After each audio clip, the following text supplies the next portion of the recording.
Hello, and welcome to the channel if you're new here, or welcome back if you are not. My name is Kayla, and I'm the owner and lead wedding planner here at Transformed Events, where we help DIY couples to ball out on a budget.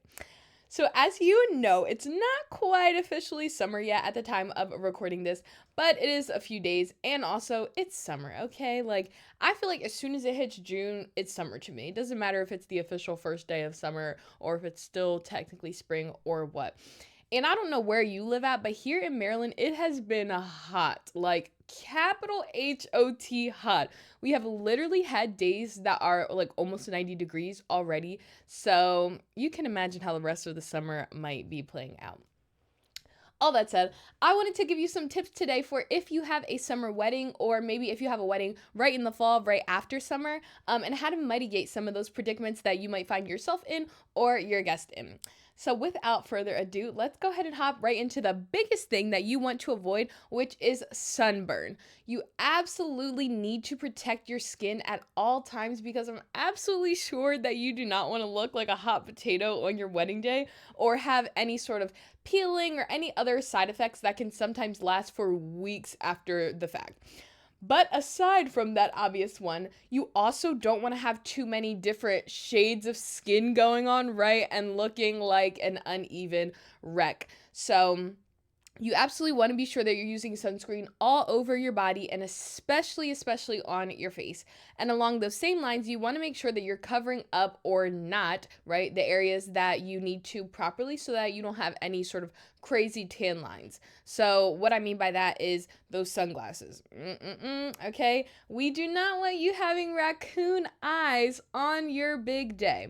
And if you do need to wear the sunglasses, you also want to have on a hat on top of it, so that it like covers this area right here, and that there's not an imprint from the glasses on your face. And the same thing goes for like normal reading glasses or normal seeing glasses, right? If you're planning on wearing them during the wedding, it's not as big of a deal. But if you're not planning on wearing them during the wedding, you want to make sure that you're not wearing them out in the sun, so that it doesn't tan your face oddly, right?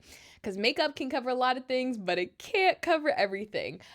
So you just want to make sure that you're doing your due diligence to make sure that your makeup artist doesn't have to cover up as much.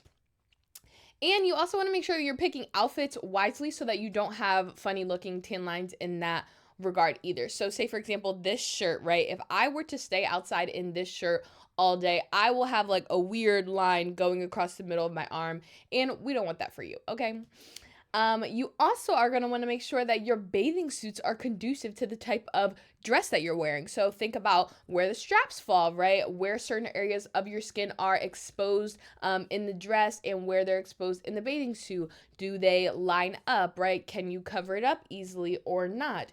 You want to think about how those tan lines would form and how they're going to look when you put your dress on as well. So, say for example, if the dress is strapless, right, the best choice would obviously be to wear a strapless bathing suit. But I get that that's not possible for everyone, right? Maybe you have a large chest, maybe you don't feel comfortable, whatever the case is, right? So just thinking about what could be best, or if you have to, wear something that's not as conducive, how can you, what's the word I'm looking for? Like, how can you mitigate that or cover it up down the line? Is it makeup, or are you going to add something to the dress, or are you going to change the bathing suit? Anything like that. Or say if you have a high neckline dress, right, but a backless, it's backless, and so maybe a halter bathing suit that sinks lower down your back, right? And you also, oh my gosh, you also want to avoid any sort of like crisscross lines or patterns that are gonna leave shapes imprinted on your body, right? Because one time there was this person that had like literally a crisscross bathing suit straps going down their back, and then they had a strapless wedding dress, and the crisscrosses were down their back. And I mean, there's really not much that you can do about that, unfortunately. If that's something you don't care about, no worries. But if it is something you care about, you want to make sure that you are paying attention to those things ahead of time. And then finally, the biggest one that I see is hair ties and watch imprints. And I get it. I really do, right? Because I love tracking my steps, right? I love tracking my heart rate and all that kind of good stuff. But I'm not kidding you when I tell you that my wrist is quite literally, like if I took this off, it's 3 shades lighter than the rest of my arm under this Fitbit, okay? And I don't want that for you on your wedding day. And if you don't want to take it off for a couple hours, if you don't feel comfortable with it, if you need it, whatever the case may be while you're in the sun, maybe consider alternatives, right? Like, can you find a bracelet that maybe is the same thickness as this watch so that you can cover that spot on your wedding day? Or maybe you just don't care and you let it go. Maybe you want to wear your Fitbit on your wedding day. Whatever it is, do what's best for you. So moving on to the actual wedding day, if you want to make sure that yourself and your wedding guests are all taken care of properly, particularly if all or parts of your wedding day is taking place outside, you definitely first off want to consider getting a tent. A little shade truly does go a long way in hot summer sunny months. And coming from a wedding planner who has had my fair share of dealing with angry guests, you do not want that to be the case on your wedding day, because if they're not having fun, you're not having fun, nobody's having fun, right? People are going to start leaving. If they're too hot or uncomfortable, they might be coming up to you and complaining, and then that will make you upset and start to feel bad, right? They won't want to participate in dancing or any of the events that you have going on, etc., etc. Another great idea is to have a basket of sunscreen and bug spray available for guests to use. So I've seen this placed out like on the welcome table, or if it's a beach ceremony, a stake in the ground that holds the basket, whatever it is. It's just a nice courtesy for guests to remember to put some sunscreen on, especially if they're going to be sitting in the sun for a while. You don't want anyone to get sunburnt at your wedding and be uncomfortable or anything like that. And you also want to consider having some various cooling methods available. So maybe having an ice water jug set up so that people can go over and get water during the ceremony or right before, right? Maybe having some cooling towels, maybe having some fans strategically placed around.